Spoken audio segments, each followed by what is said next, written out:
Iran America Israel যুদ্ধের ১৪তম দিন আজ। ইসরায়েলের আকাশ প্রতিরক্ষা ব্যবস্থা আয়রন ডোম ডেভিড সেলিং ইরানের অধিকাংশ হামলা প্রতিহত করে যাচ্ছে। তবুও ইরানের পাল্টা ড্রোন হামলা এবং মিসাইল হামলায় এখন পর্যন্ত ইসরায়েলের ১৮ জন নিহত হয়েছে এবং আহতের সংখ্যা ২৫০ জনেরও বেশি। Tel Aviv, bait শেমেশ, Baat yam এবং হনন শহরগুলোতে বহুতল ভবন এবং আবাসিক এলাকা ক্ষতিগ্রস্ত হয়েছে। ইরান দাবি করে নেবাতিং এবং অন্যান্য বিমান ঘাঁটিতে আঘাত হানতে সক্ষম হয়েছে। উত্তর এবং দক্ষিণ ইসরায়েলের সীমান্ত সংলগ্ন এলাকাগুলো থেকে প্রায় ৯,০০০-এরও বেশি বেসামরিক নাগরিক বাস্তুচ্যুত হয়েছে এবং ৮,০০০-এরও বেশি মানুষ গৃহহীন হয়ে পড়েছে। গত ১৩ দিন ধরে স্কুল, কলেজ এবং ব্যবসা প্রতিষ্ঠান বন্ধ রাখতে হয়েছে। আকাশ প্রতিরক্ষা ব্যবস্থা পরিচালনার জন্য ইসরায়েলের প্রতিদিন কয়েকশো মিলিয়ন ডলার ব্যয় হচ্ছে, যা ইসরায়েলের অর্থনীতিতে চাপ সৃষ্টি করেছে। ইসরায়েলের বিভিন্ন সরকারি ও বেসরকারি পরিকাঠামোতে ইরান সাইবার হামলা করে, যার ফলে যোগাযোগ ব্যবস্থা ও কিছু বিদ্যুৎ উপকেন্দ্র সাময়িকভাবে অচল হয়ে পড়েছিল। এবং যুদ্ধ শুরু হওয়ার পর থেকে ইসরায়েলের নিরাপত্তা ক্যামেরায় ইরান কয়েক ডজনবার হ্যাক করার চেষ্টা করেছে।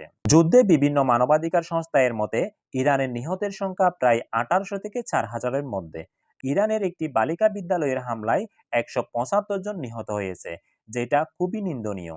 ইরানের ১০টি প্রদেশের মধ্যে ৫,৫০০ এর বেশি লক্ষ্যবস্তুতে হামলা চালিয়েছে ইসরায়েল, যার ফলে ইরানের বিমান প্রতিরক্ষা ব্যবস্থা এবং ক্ষেপণাস্ত্র উৎক্ষেপণ কেন্দ্রগুলো ব্যাপকভাবে ক্ষয়ক্ষতি হয়েছে।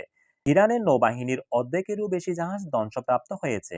গত ৭ ও ৮ মার্চ তেহরানের শাহরান ও সোহানক এলাকায় জ্বালানি স্টোরেজগুলোতে ব্যাপক বিমান হামলা চালিয়েছে ইসরায়েল। এর ফলে পুরো শহর কালো ধোঁয়ায় ছেয়ে গেছে এবং শহরটিতে কালো বৃষ্টি হওয়ার খবর পাওয়া গেছে। জাতিসংঘের সাধারণ পরিষদের ইরানের রাষ্ট্রদূতের তথ্যমত এখন পর্যন্ত ইরানে ১৭,০০০-এরও বেশি বেসামরিক নাগরিক আহত হয়েছে। যুদ্ধে ১৫০ জন আমেরিকান সেনা আহত হয়েছে এবং ৯ জন মার্কিন সেনা নিহত হয়েছে। মধ্যপ্রাচ্যে অবস্থিত অন্তত ১৭টি মার্কিন সামরিক স্থাপনায় ইরানের ড্রোন ও মিসাইল হামলায় ক্ষতিগ্রস্ত হয়েছে এবং এর মধ্য থেকে মধ্যপ্রাচ্য থেকে প্রায় ৪৩,০০০-এরও বেশি আমেরিকান নাগরিক সরিয়ে নিয়েছে আমেরিকা। পারস্য উপসাগর এবং হরমুজ প্রণালী দিয়ে জাহাজ চলাচল অত্যন্ত ঝুঁকিপূর্ণ হয়ে পড়ায় বিশ্ববাজারে তেলের সরবরাহ ২০% কমে গেছে। এর ফলে অপরিশোধিত তেলের দাম প্রতি ব্যারেলে $১১০ ছড়িয়ে গেছে। এছাড়াও মধ্যপ্রাচ্যে লেবাননে ৫৭০ জনের অধিক নিহত হয়েছে এবং ১৫০০ জনের বেশি আহত হয়েছে। সংযুক্ত আরব আমিরাতে ৬ জন নিহত হয়েছে এবং ১৩১ জন আহত হয়েছে। কুয়েটে ৮ জন নিহত হয়েছে। সৌদি আরবে ২ জন, বাহরাইনে ৩ জন এবং ওমানে ১ জন নিহত হয়েছে। এই যে এত ক্ষয়ক্ষতি, এত মানুষের জীবনের কোনো মূল্য নেই এই আমেরিকান সাম্রাজ্যবাদীদের কাছে।